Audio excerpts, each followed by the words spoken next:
Today Devotional. Paano kung ang pinakamalaking panganib sa huling araw ay hindi giyera kundi panlilinlang? Makinig ka. May babala si Jesus na kailangan nating seryosohin ngayon. Title: Huwag kayong malinlang, isang matinding babala ni Jesus. Introduction. Magandang araw po, mga kapatid. Sa Mark 13, mga talata 14 na hanggang 23, diretsahang nagsalita si Jesus tungkol sa malalaking pagsubok, pag-uusig, at panlilinlang na darating. Hindi ito para takutin tayo, kundi ihanda tayo.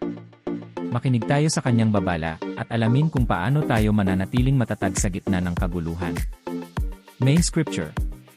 Sa Mark 13 talata 14 na, sinabi ni Jesus, "But when ye shall see the abomination of desolation, then let them that be in Judea flee to the mountains." Sa Mark 13 talata 22 sinabi niya, "For false Christs and false prophets shall rise, and shall shew signs and wonders, to seduce, if it were possible, even the elect." Reflection. Sa mga talatang ito, malinaw ang mensahe ni Jesus. Darating ang panahon ng matinding kaguluhan, pero mas mapanganib ang panlilinlang kaysa sa pagdurusa. Hindi lahat ng mukhang makapangyarihan ay galing sa Diyos.